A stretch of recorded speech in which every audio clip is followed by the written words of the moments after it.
Welcome to Solo, the single person's guide to a remarkable life. Your host, a behavioral scientist and bachelor, talks to leading experts and successful singles about living solo and living well. Travel more, make things, sleep in when you want to. Here's the playbook for the person who is unapologetically unattached. Now, please welcome Dr. Peter McGraw. Welcome back. I'm still in the desert and dealing with less than ideal equipment, so I appreciate your patience with sound quality. As always, please rate, review, and tell fellow solos about the podcast. If you want to get an email about forthcoming live Zoom calls, please sign up on the Solo podcast page at petermcgraw.org. I appreciate your support. In this episode, I speak to an asexuality activist about what it means to be asexual. We discuss the prevalence of asexuality in the population, as well as our shared perspective about the importance of being connected to a wide array of people. If you stick around to the end, we recap by defining terms that are often overlooked when talking about people's sexual and romantic preferences. I hope you enjoy the episode. Let's get started.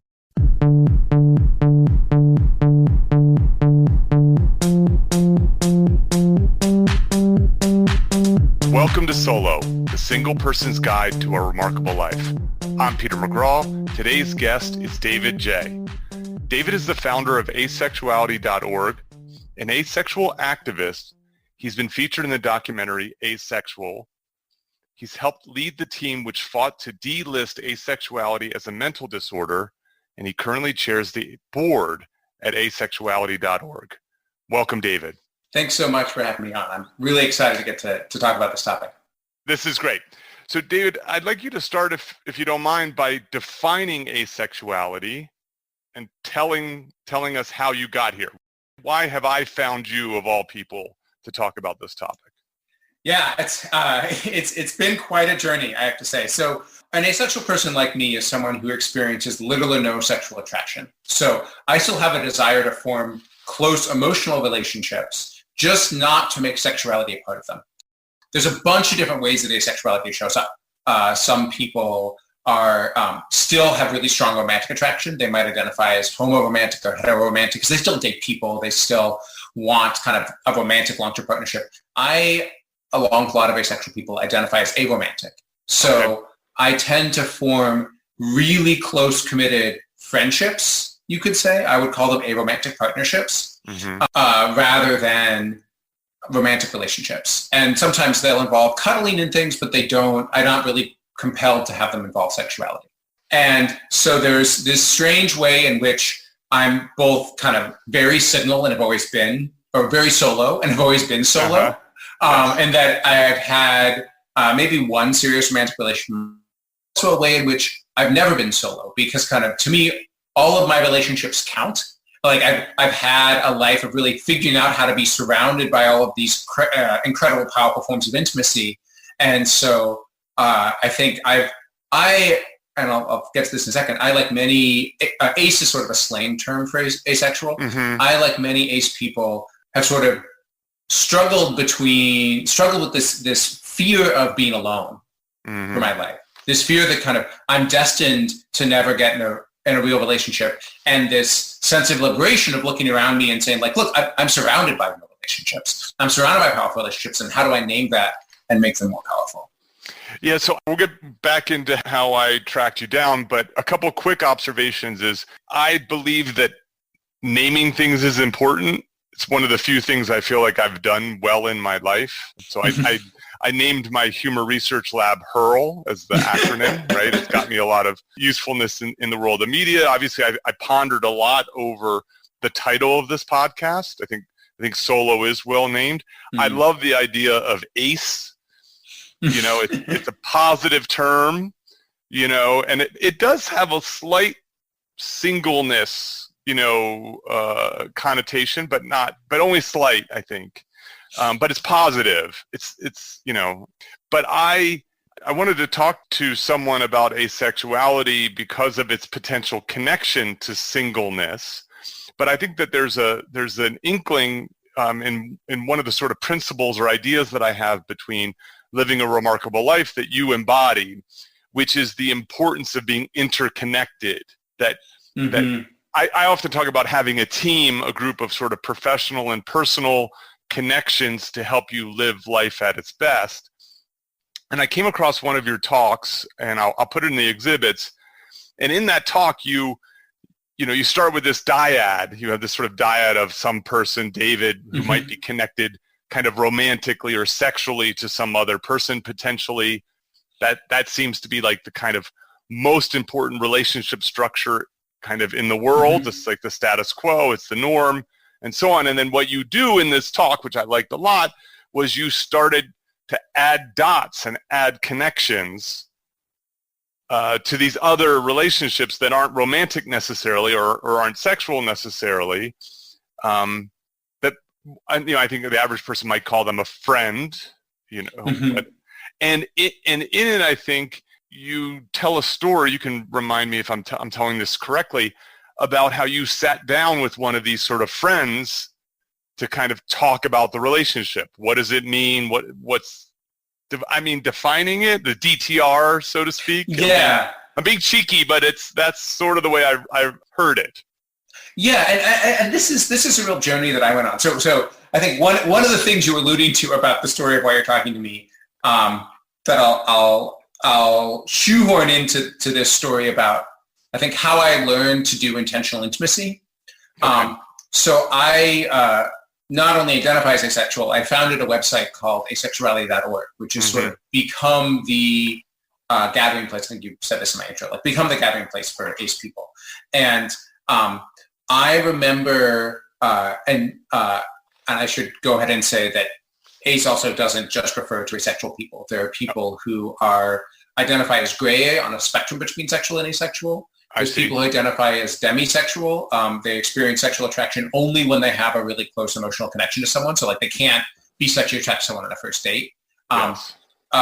There's a whole spectrum of identity, and ace is kind of an umbrella term. I see. For those.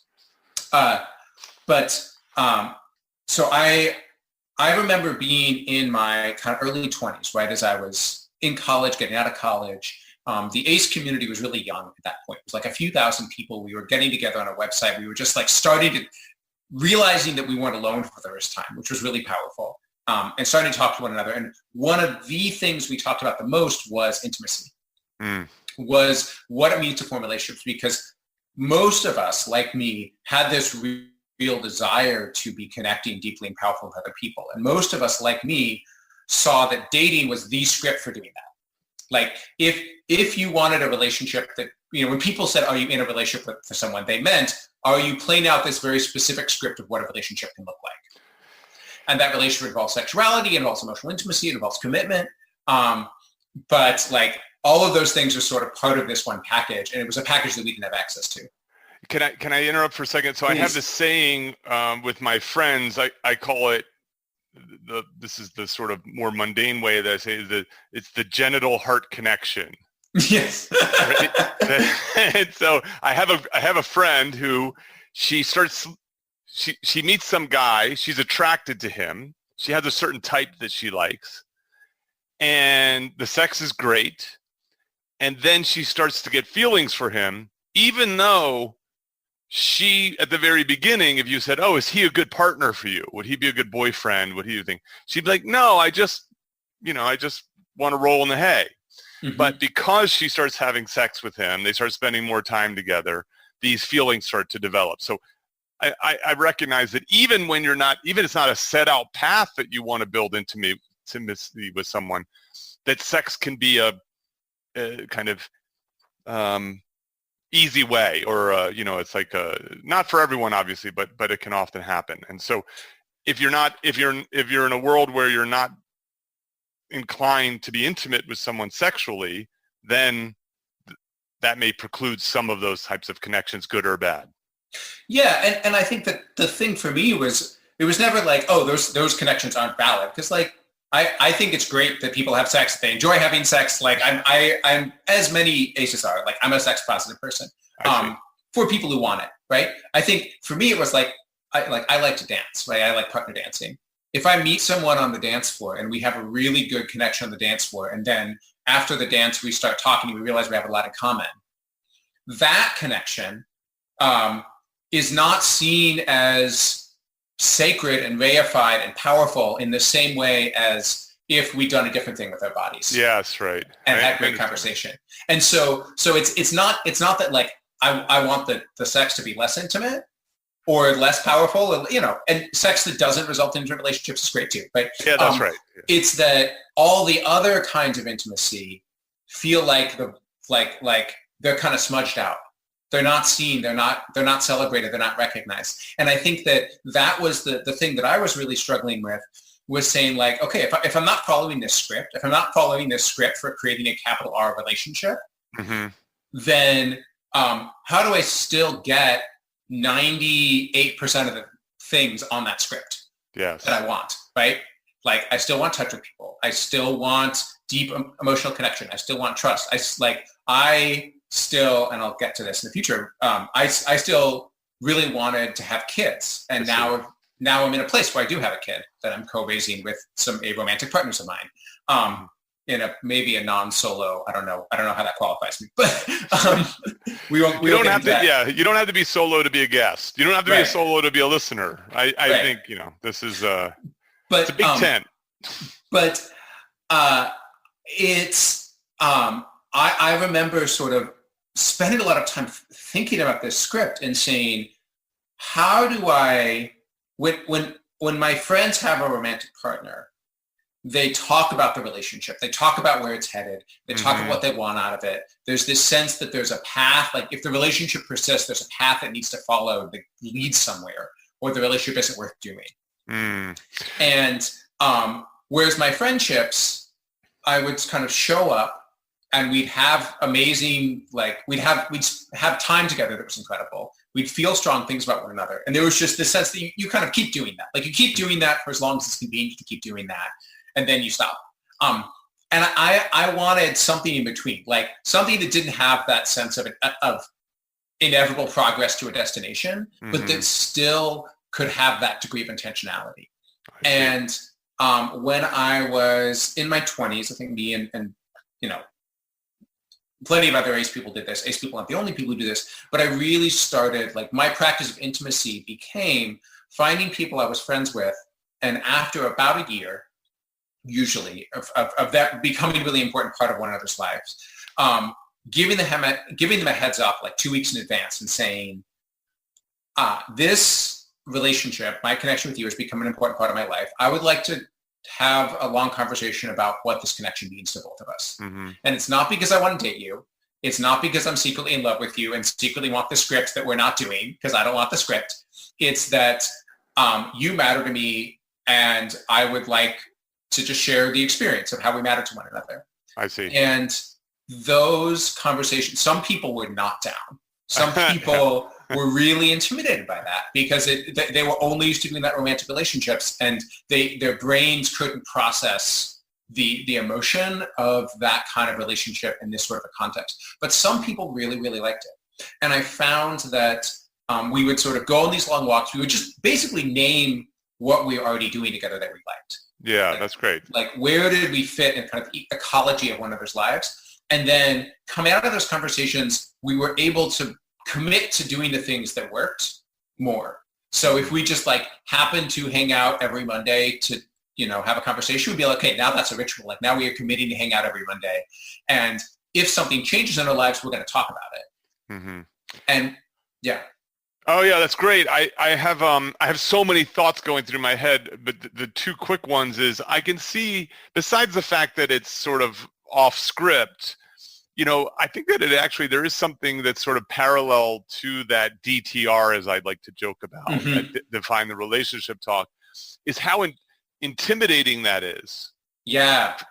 Because what you do when you have your DTR, or as you call it, so, you have this intentional intimacy talk, is you're in some ways asking for what you want.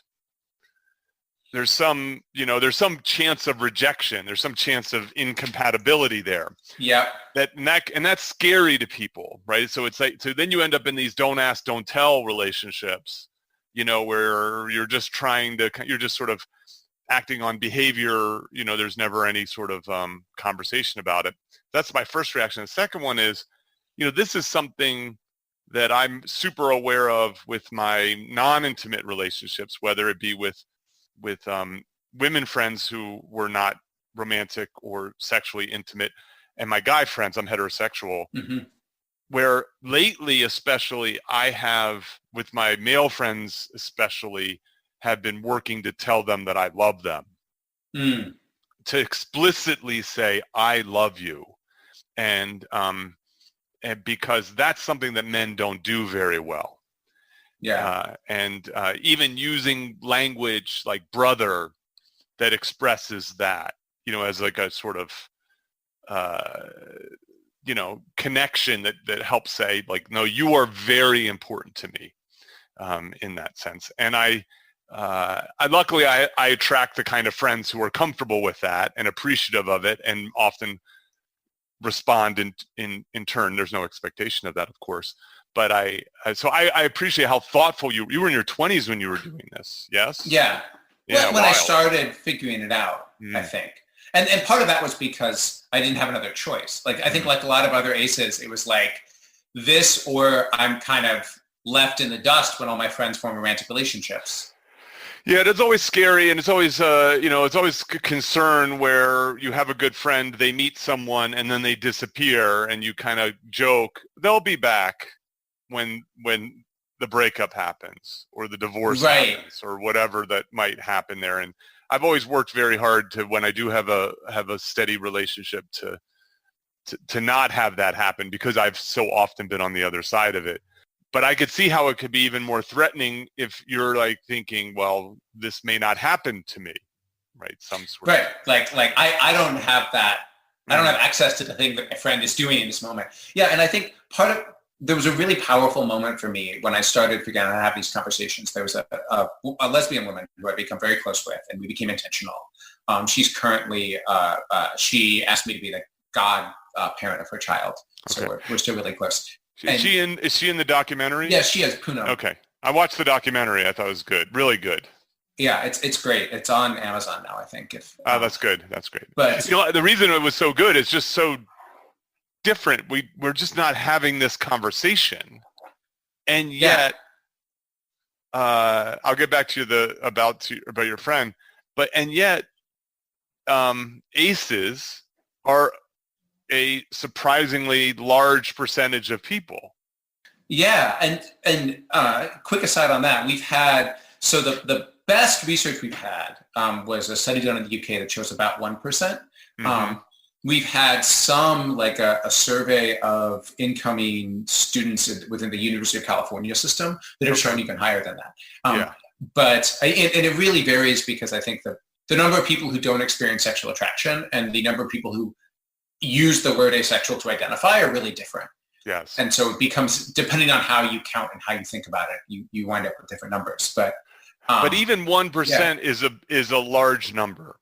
Yeah. And then if you think about how easy it is for that number to get bigger, for example, someone may not be asexual through their entire adult development, right? So there's sort of circumstantial, contextual effects and so on. Yeah.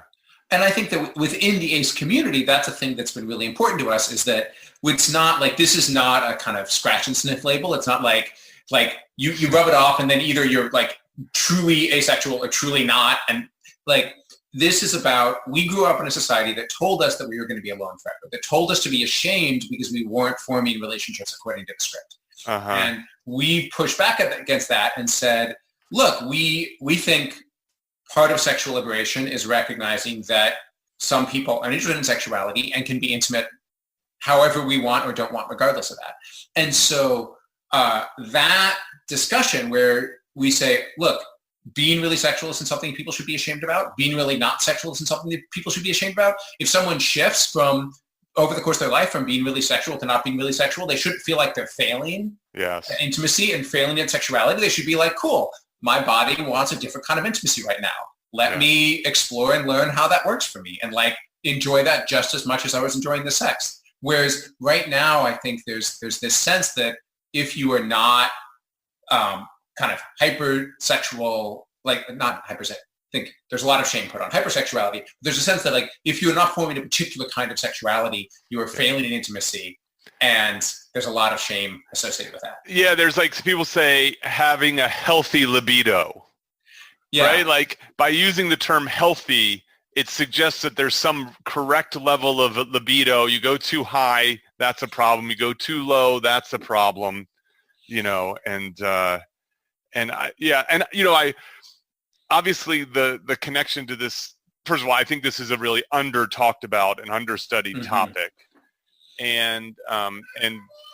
but I also think that one of the things that I think is in parallel to sort of just solo living in general and having a positive view of solo living and having a positive view of asexuality is like even the fact that you have to think about it or talk about it that way, because there's this sort of norm, this large group of people, there's this sort of perspective that pervades the media, that is a focus of government, a focus of education, a focus of science, and so on. And then when you deviate from it, the natural question is, well, what's wrong with you? And, oh, that'll change. And even at the very least, a bit of like curiosity that doesn't always feel good that's there. And so even if it may be sort of well-intentioned, but just because it's stepping away from what is so common. And this is part of why, for me, for a lot of the ACE community, we see ourselves as very tied up in queerness. Like many of us identify with the queer community, we identify and sort of show up for queer struggles because there's a similar kind of structure of, there's a system of shame that says if you're not normal in how you do relationship, intimacy, and gender, there's something wrong with you, and you need to be ashamed, you need to be corrected. And that doesn't just impact queer people, that impacts everyone. But that's what I think of when I hear you talking about that.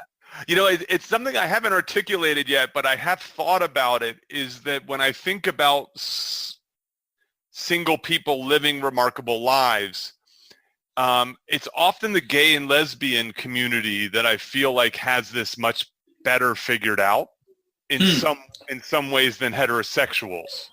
In part because marriage wasn't an option for a long time, and still isn't in some places, and I don't know. There's sort of a little bit more, and also even the notion of pride. I don't know. It's just something that I haven't thought completely through. But in some ways, when I think about remarkable singles, there are oftentimes disproportionately gay or lesbian. There's a metaphor. This is a little bit hazardous. If you want to, like, sometimes when I form new relationships with people, they're people. It's like the people who always go to a restaurant. Like they're sort of like, okay, I'm used to looking at a menu, there being a certain set of choices, and I choose the kind of relationship I want, and then that's what I get. And so we're sitting down, and they're like, okay, what kind of relationship are we going to have? What, like, from the menu? And there's some people when I form relationships with them where they're used to cooking. They're like, okay, like, we want a relationship. Like, what do you want it to taste like? Like, we'll take some of this ingredient, we'll put them together this way. Like, they have that skill set. I see. And I find that, like, I know many straight people who deeply have that skill set, but I know almost no queer people who don't have it. I see. That's fascinating. Because you're like you're sort of forced to. Yeah, and I certainly, to me, this is not a project that's designed to couple people up. You know what I mean? So a lot of single-focused resources, books, and almost every other podcast I've come across that is focused on singles is really about either what's wrong with you, you need to stop being in this state, and we're going to help you get there. You know what I mean? Get there. Versus this is completely acceptable, as I say, for now or forever, in that sense. So I could see why that affiliation with the queer community would work so well for the reasons that we're talking about. I had interrupted you before. You were telling a story about Oh, this is coming back with that story about Poonam. We were talking about sort of this practice of intentionality and Yes. and the experience of kind of getting like having a non-romantic relationship that is sort of left to the side when a romantic relationship happens. Mm-hmm. And there's almost this expectation that like you should be happy for your friend, you should like graciously step to the side and make space for this more important relationship. And I part of me I don't deeply disagree with that. I think that like I want the people in my life to have the relationships that they want to be happy. I don't want to stand in the way of other people's connection and intimacy. But I remember with this friend who I kind of had an intentional conversation with, it was the first time someone got into a new relationship with a new partner where they were like full of new relationship energy and sat me down and said, look, have this new relationship. Let's talk about what that means for our friendship. Okay.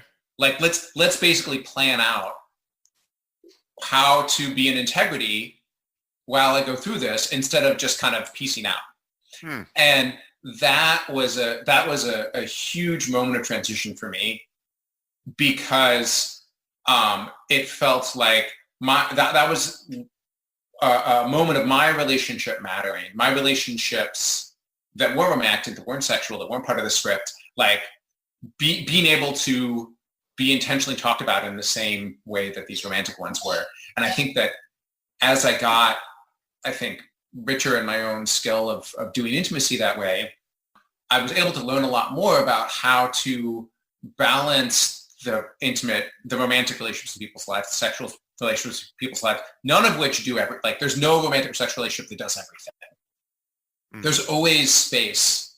And I was able to kind of figure out how to complement the relationships in people's lives in a way that also met my needs, that also met the needs of other people, and got really good at kind of like triangulating. Almost like I'd meet one person, they'd have a partner who was also really cool. I'd then become friends with their partner, and that wound up becoming a really stable arrangement.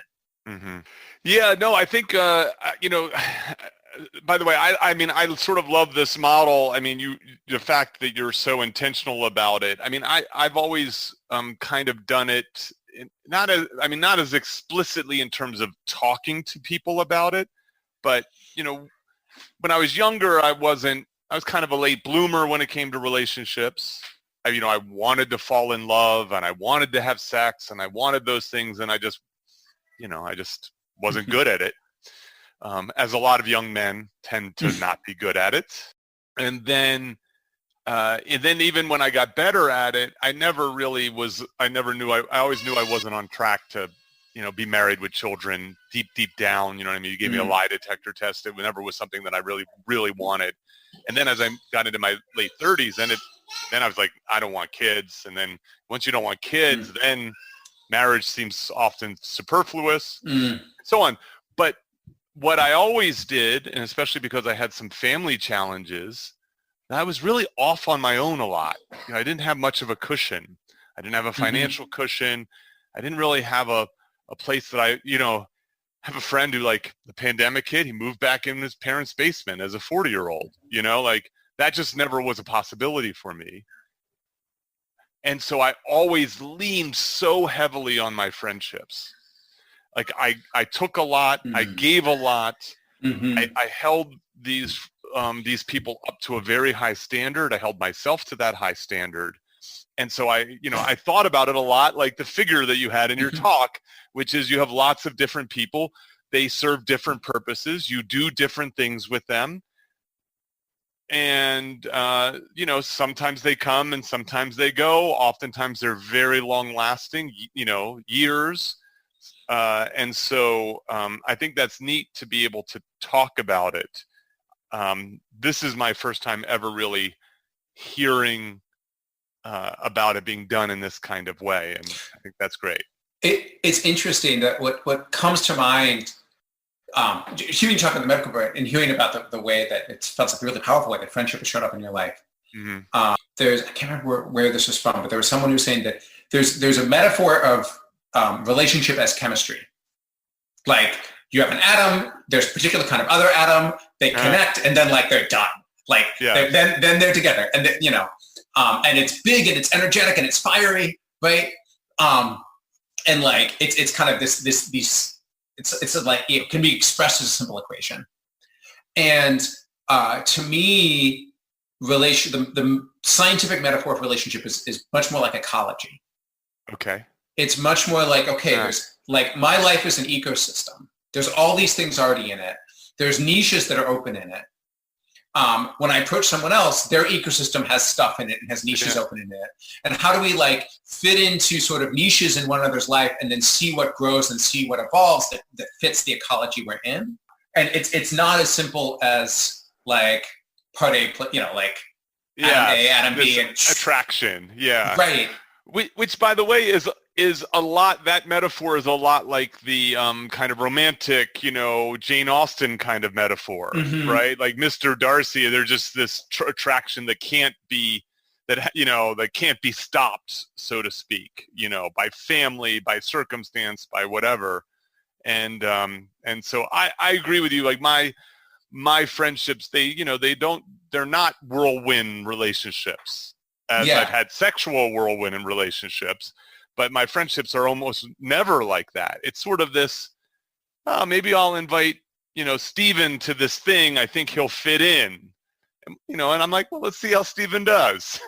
Yeah, no, and I have that too. I think the way I experience attraction is almost like I map out my own life. Like I go through this practice maybe once a year, right? I try to draw all the relationships that matter to me. Okay. And like what I do with them and note like, okay, what do I have? Like, where are the relationships that I'm doing something I want to do more of? Where are there gaps where I don't have a relationship but want a relationship? Like I try to get a mental picture of that. And then when I see someone and realize that they fit an openness that I have in my life, like that's the core of attraction to them. That's where I'm like, oh, like there's something about the way this person is that is a way that I want to be around that energy. Yeah, that's me. And I know exactly, and I know how to like approach them and confidently invite them into this niche in my life that is open and ready for someone like them.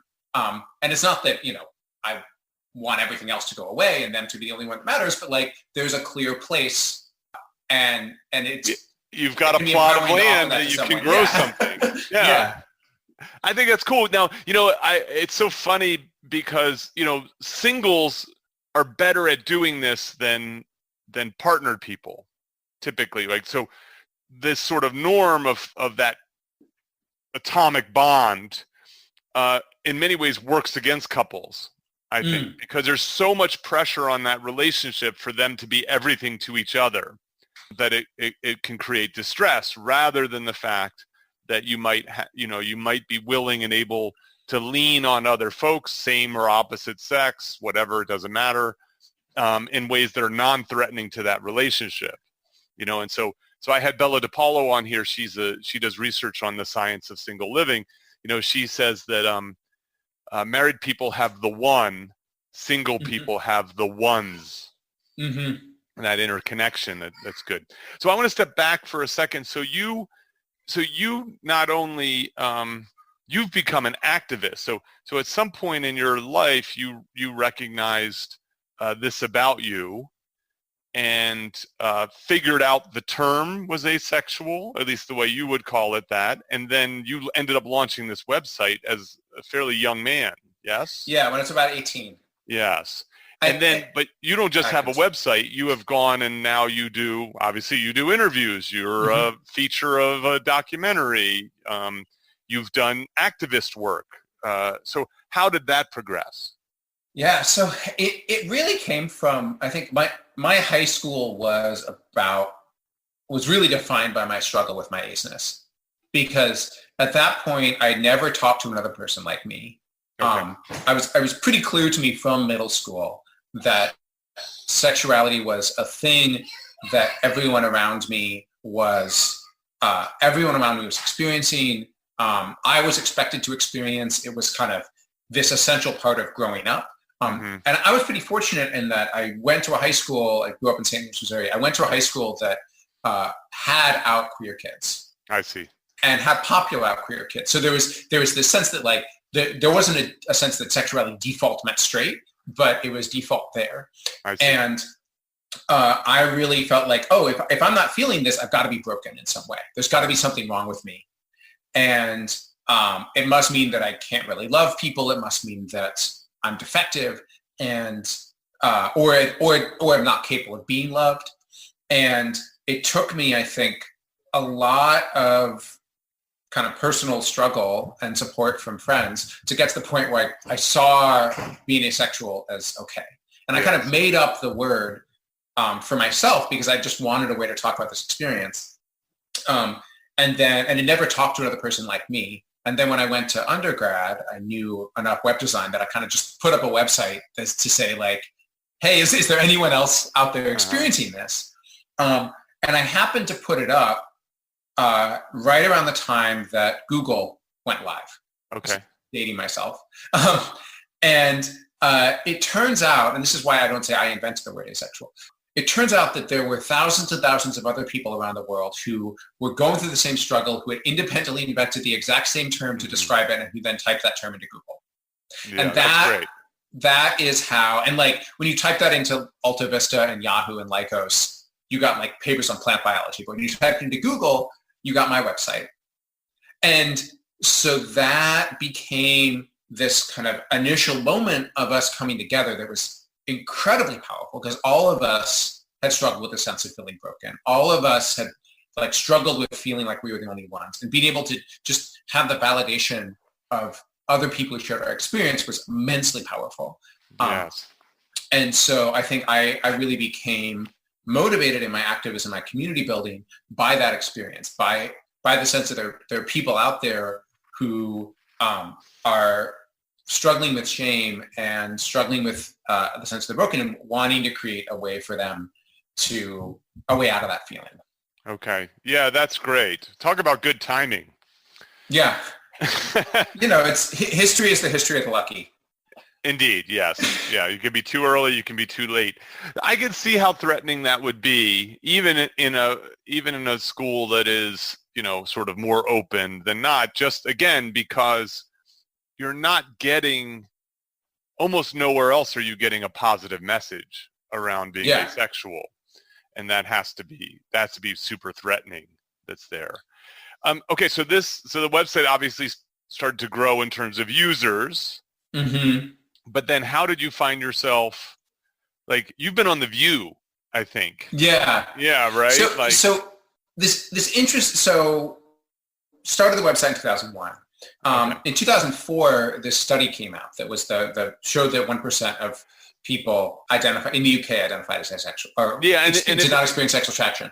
And this was like one question on a large sort of representative survey of the population that asked about sexual preferences, and there was an option that said, I'm not sexually attracted to men or women, or something like that. Was that? Yeah, so I think it was a survey done in the UK, one of the largest surveys ever done on human sexual behavior, which asked about orientation as part of a battery of questions. And it said, are you primarily sexually attracted to men, women, men and women, or to no one at all? Mm-hmm.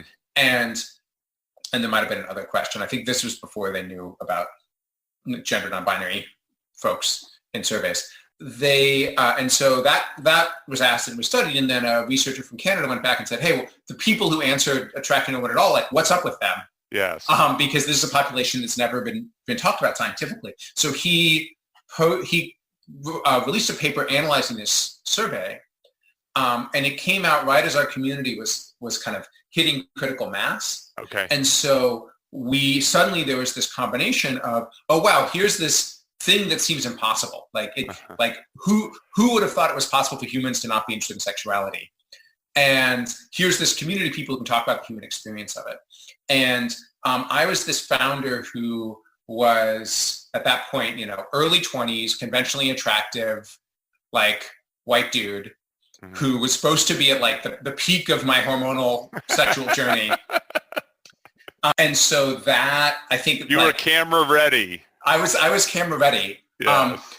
To a fault, in a way that created some problems that I'll get to in a second. But I think that combination of the statistic and the community and me was really exciting. And so I kind of out of nowhere, I remember waking up. I was working on the 2004 election cycle, like 50 email, like 50 media requests from all over the UK, doing interviews on the radio on my phone. I flew out to the UK to be on television for like, it was in country for 12 hours. There was this huge wave of press that asexuality existed. Mm-hmm. And then that eventually crossed over to the US and sort of went from this wave of media surprise that we existed to media that was really trying to investigate what our experience was like, which is where the documentary that you saw came out of, which was incredibly well done. Yeah. It is interesting. So, and then of course this perpetuates, because then what happens is, like, from my humor research, for example, my initial foray into it was a press release, mm-hmm. Tons of things. But then what ends up happening is you're putting out enough content, then you're contributing to media content. Then what happens is some journalist types in asexual or asexuality and something else, and then your name pops up. And so then it just starts then you become the person to call. Yeah. Which brings, obviously, that's how I found you. Right. And I watched your talk. I didn't care what you looked like, but I cared what you had to say, and so I was like, oh, this guy has his shit together. And you were kind enough to respond to my. Thank you. Yeah. I think I emailed the webmaster contact form on. Yeah, which goes to me and goes to the rest of our web team. I see.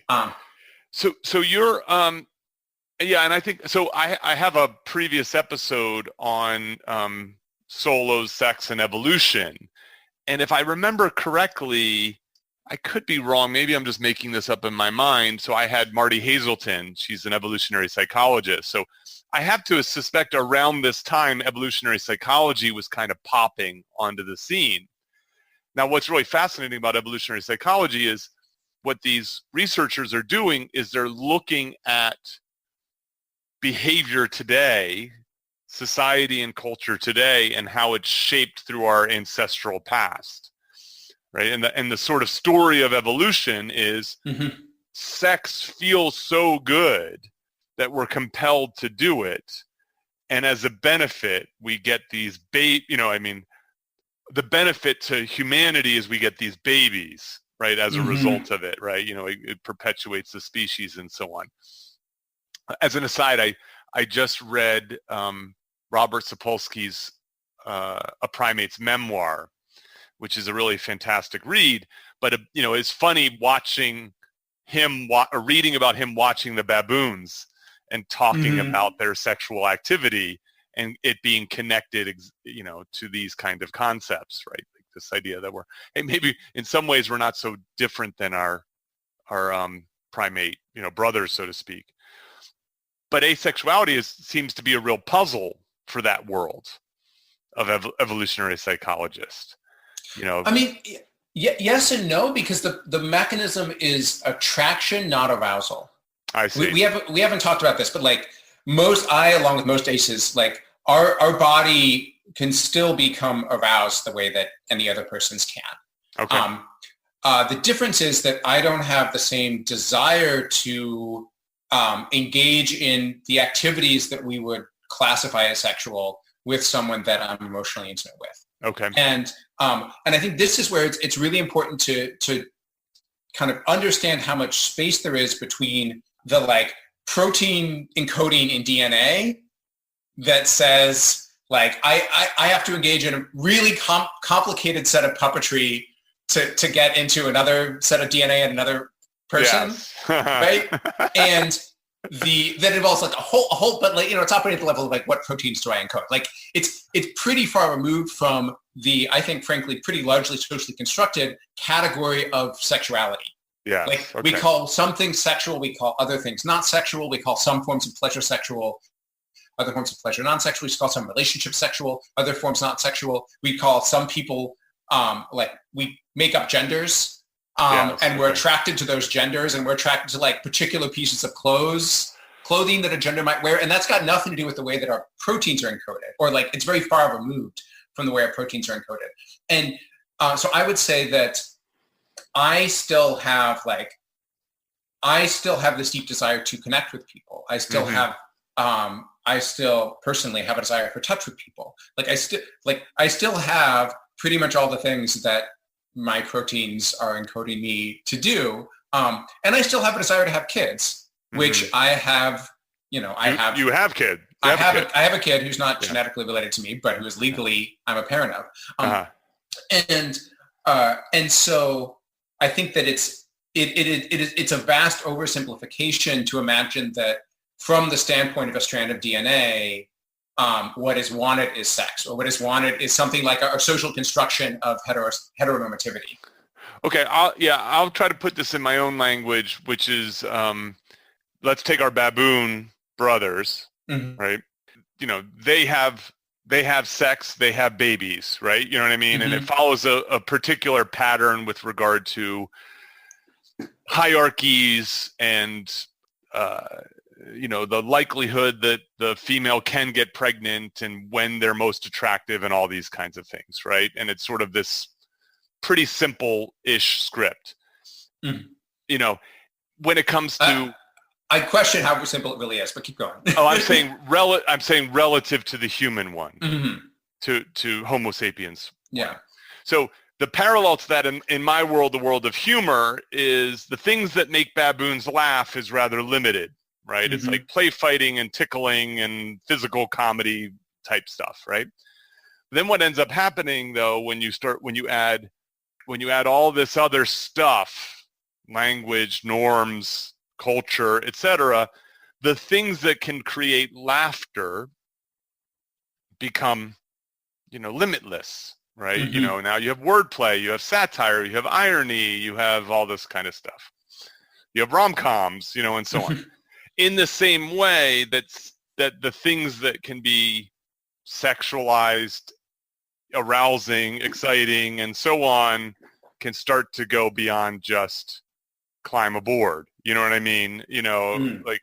And so I understand, like, my point is, like, I think what we're talking about, I'm thinking about it in a slightly different way, but the complexities start to become, as I said, limitless, right? Like, Yeah, and I also would say, and I've seen very limited research about this, but it is not uncommon for something like aceness to exist in the animal world. I'm not surprised to hear that. Right? I am not surprised. It is not, and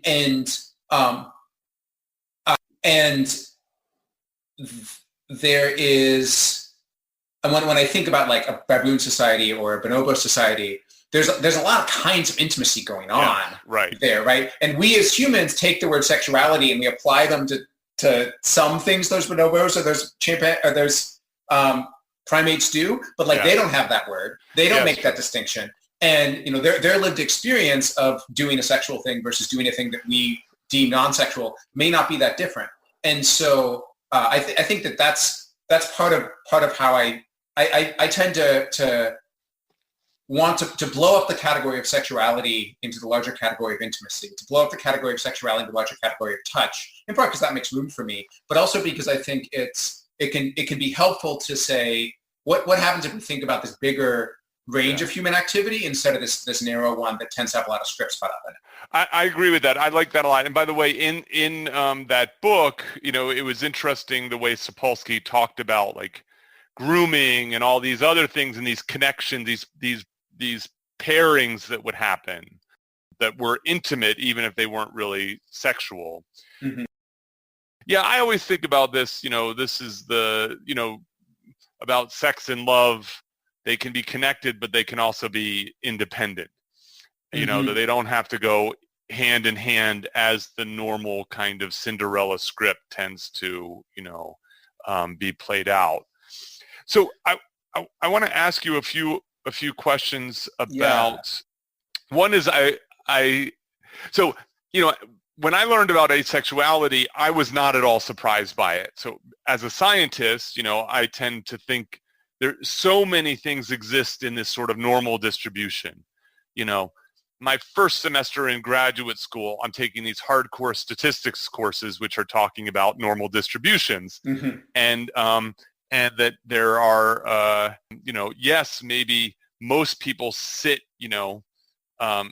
close to the middle, but as you get out on the tails, you have people very high and very low on whatever dimension that it is, and I mean, what I know about sexuality, I know that there are people who are way out on one tail. It's not surprising that there might be people way out on the other tail. So to me, that's not surprising. What's surprising is, of course, that it's not being talked about, covered in the sciences and beyond until rather recently.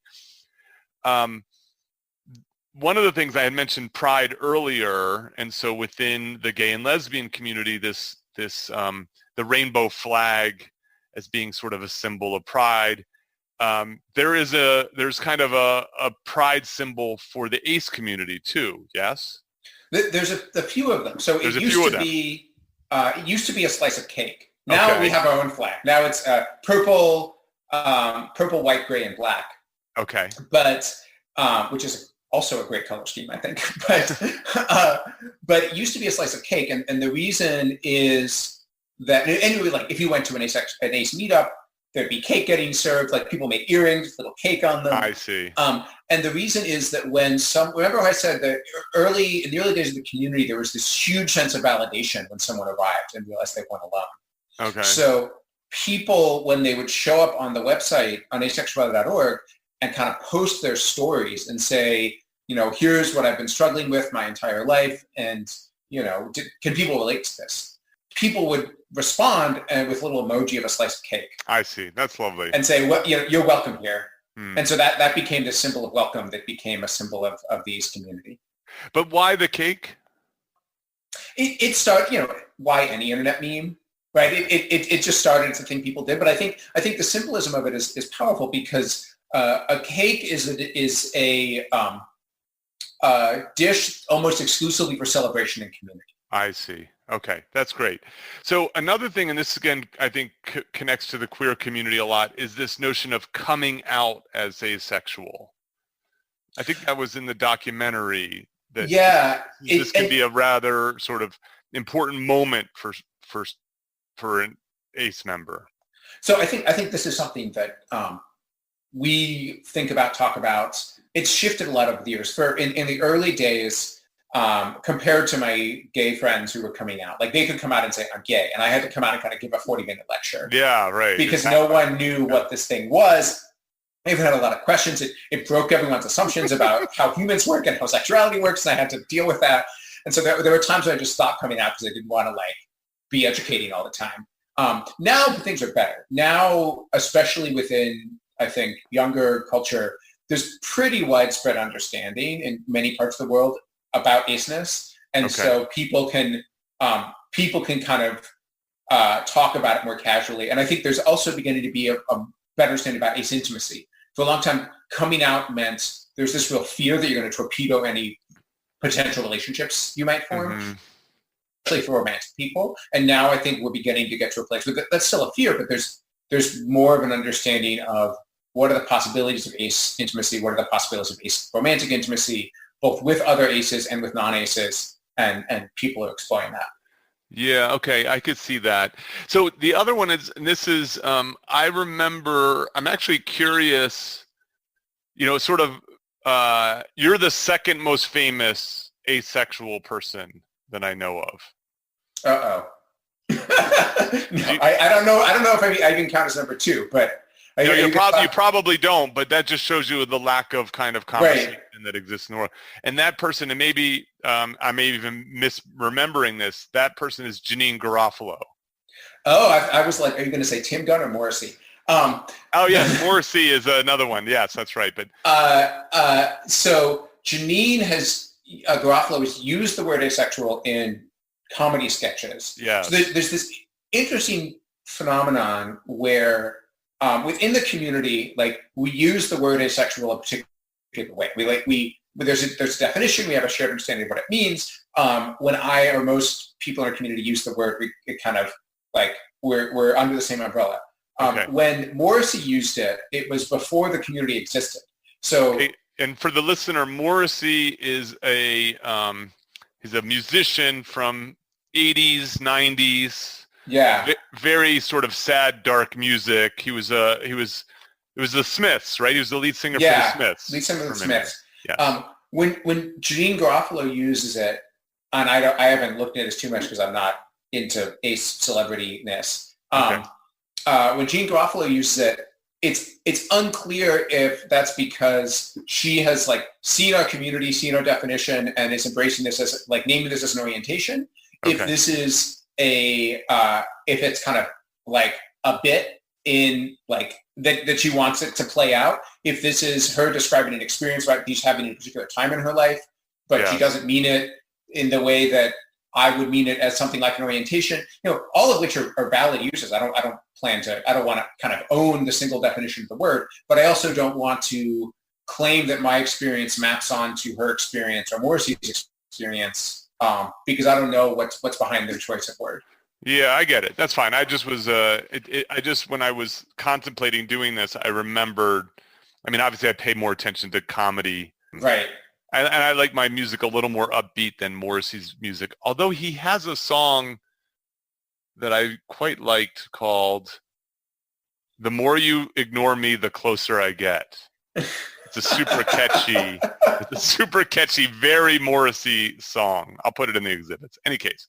Yeah, but the ace historian analysts in our community are like curious about Tesla, curious about Newton, curious. There's a whole number of historical figures who could be read as ace. Yeah. But I think it can be dangerous to try to do that too aggressively.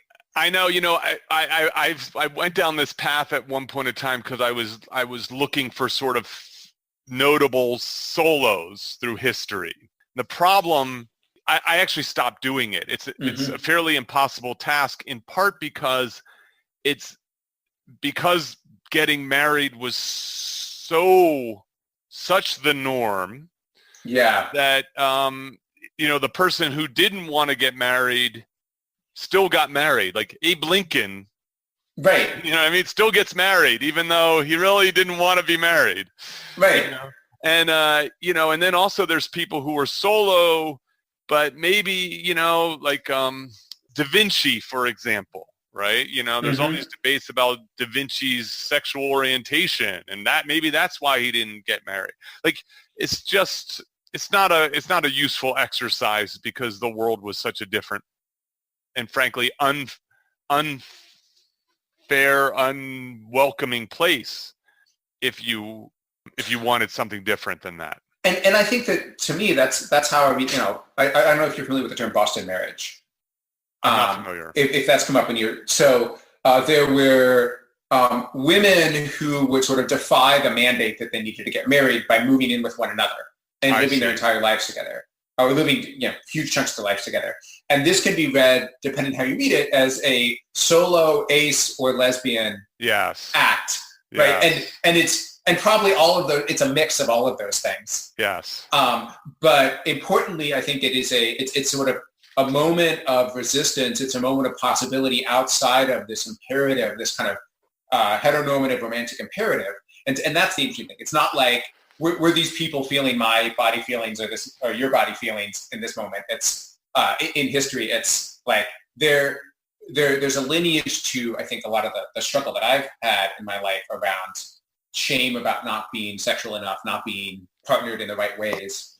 And it's good to know the history of that. I agree. So this morning, there's this used bookstore here close to me that has like very limited hours, and I've been frequenting it a lot. And because it's like this, it's like the cheapest bookstore I've ever been to. So I just roll the dice on lots and lots of books. So one of the books that I picked off the shelf, which is not a book I would ever have read if I wasn't doing this project, is Elizabeth Gilbert wrote a book called Committed. So Elizabeth Gilbert wrote Eat, Pray, Love, super famous, made her a famous author. She wrote a book. So at the end of Eat, Pray, Love, she meets this man that she falls for. He's like a Brazilian man of Australian nationality or whatever. And they're having a relationship. And then at some point in time, he's trying to come into the country with her, and he's stopped at the border and not allowed to come in. And the book is basically the process of her becoming committed. Quote, I'm doing air quotes as I say this to you. They have to get married in order for them to continue their relationship. and the book is basically about that experience, about her, taking a look at marriage through this lens of needing to get married in order to be able to still be with this man, at least in this part of the world, so to speak. Of course, I Googled it after I finished the book. I Googled it. They're no longer together anymore anyways, kind of a thing. But it's just, what did you call it? A heteroromantic? I think that the word I've been throwing around, which is a queer theory word, is heteronormative. Heteronormative, yeah. Heteronormative. Yeah, so I don't know. It's just fascinating, again, how, like, I was thinking about that, and, it's easy to kind of make fun of Elizabeth Gilbert, but you think about it as like, that's the only way she's able to continue this relationship in the United States.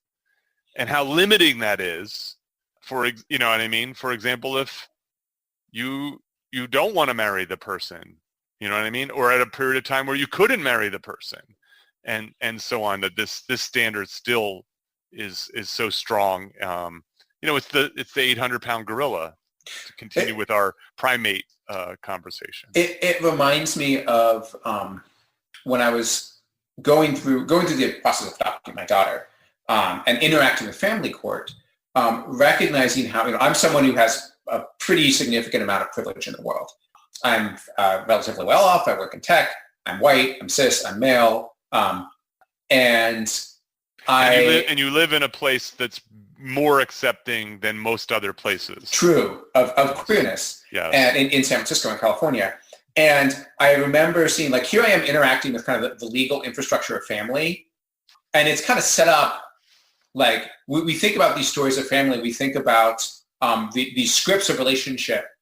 And they're sort of set up for people in positions of privilege. And for a lot of folks, who are trying to navigate the immigration system, who have loved ones for reasons legitimate or not in prison. Like, these scripts become as much about how you interact with the state and how you signal to the state that your relationship is worth respecting, as they are about, like, the norms of how you date and how you think about intimacy. And it becomes an institutional performance. Yes, indeed. And I think that's important to recognize too when talking about it. Yeah. Okay. So I have a couple more quick things for you. So I feel like the listeners' heads might be swimming a little bit when it comes to terminology. Yeah. So if I could, I'm going to ask you to go through and redefine some of these terms, these concepts. I'm also going to ask about a couple other I stumbled over, and you can feel free to dismiss them if they're not relevant. This notion of tadpoles and amoebas, so and so on. So can we go through and kind of just about asexuality being aromantic, like, and so on, demisexual, and so on. Do a definition hour. Okay, I will try to tell a story that hits all the words. That's perfect. That's great. And maybe stories are a good way to make sense of things. And I think we can end on that, so you can get back to your parenting. Sounds great. Okay. So let's go back to, when I'm in high school, I'm one of the several thousand people who've invented this word and who are looking for one another. Mm-hmm. We type in the word asexual to the search engines that existed at the time, where we get our papers about amoebas. Okay, right. And papers about, like, plant biology. And so one of the first, I wasn't actually the first community-based people. I was one of the first, but the first one was called the Haven for the Human Amoeba. It was a Yahoo group with like 18 people on it.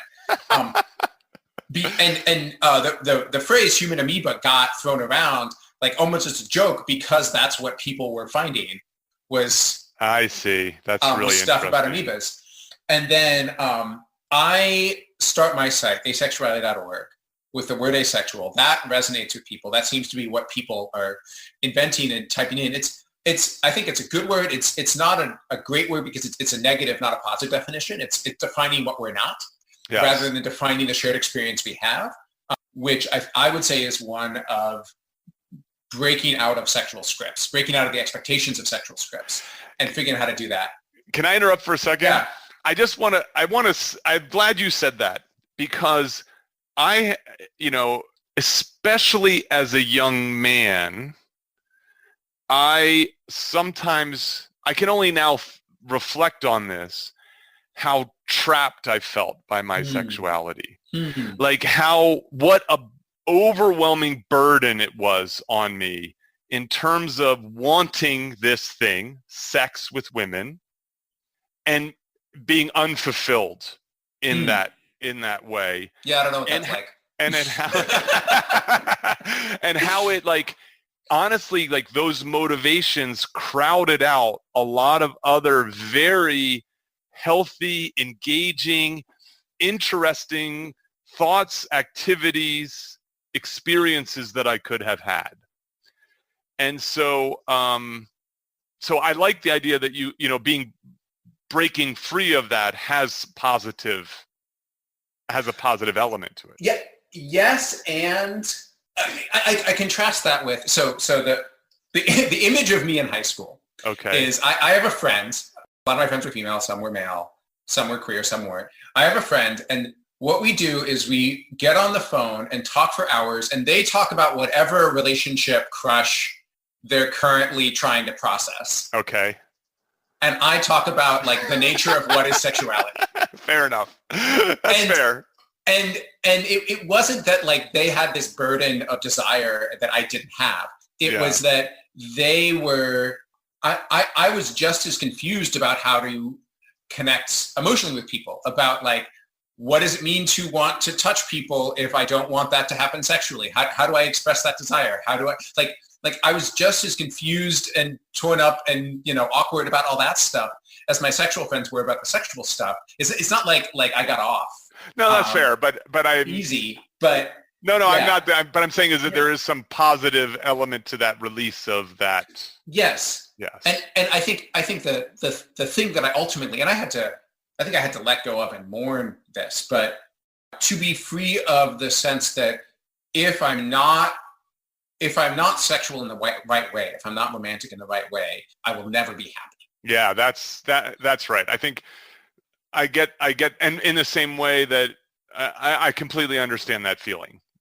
In terms of, there's something that's different about me, and will this difference be bad for me? Yeah, that's concerned. Okay, so you were saying asexual's good enough, right? That's where you were saying, like, it describes this thing. So the word asexual became like this flag for everyone to rally around. And the thing we started saying pretty early on in the community is the word asexual is a tool and not a label. Okay. If it helps you understand yourself, if it helps you describe yourself to others, pick it up and use it. If you pick it up and use it and it's like a little awkward in your hand and you want to change it to make it fit you better, do that. Like, it does need to mean the same thing for every person. It needs to be for every person. If it ever makes sense to put it down, put it down. And I think one of the things that was, I think, really amazing about our community is that we had people who identified as asexual for a period of time, then stopped using the term, and still stayed on as leaders in the community. Okay. Like, you weren't kind of ostracized for that.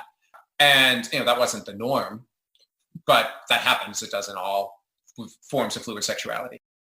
And so then you had these people identifying as asexual, experimenting with it, modifying the term, and other words started coming out of that experimentation as people came to the community and said, I resonate with what you're saying.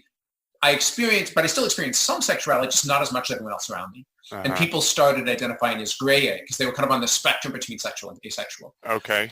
There were people who came and said, you know what, I realized that for most of my life, I identify, like, I feel asexual, but when I get in a really deep relationship with someone, sometimes I'm open to sexuality.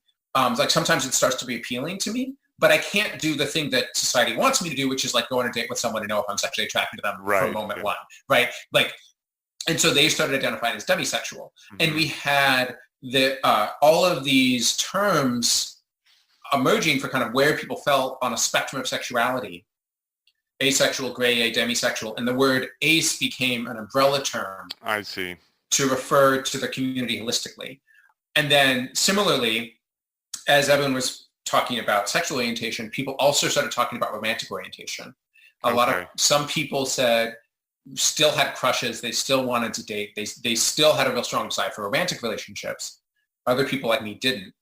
And so people started identifying as homoromantic, panromantic, biromantic, heteromantic, aromantic. And the now in the community, many times people will often name themselves as having a sexual orientation and a romantic orientation. I see. Yeah, they go. I can see why that you need both of those. Yeah. Right. I see. And people quickly went on to like create n-dimensional hypercubes to describe. Of course, yeah. Like, of course. Like we didn't stop at just those two spectra, but those are the two that really stuck. Yeah, I see. Wait, one last thing about it. But why did I write down tadpoles? I have no idea why you wrote down tadpoles. No problem. That's okay. Good. We'll just forget I asked that. So, David, thank you so much for your time. I think what you're doing is really, really wonderful and obviously incredibly important. And I just appreciate your generosity and willingness to talk to someone who is eager to learn and eager to support, but didn't know much to begin with. So I'm very thankful. Thank you so much for having me on. It's been a really fun conversation. Great. Okay. Cheers. Cheers. Thank you for listening to Solo, the single person's guide to a remarkable life. For more about our guests and show notes, go to petermcgraw.org. Please subscribe and share with your single friends.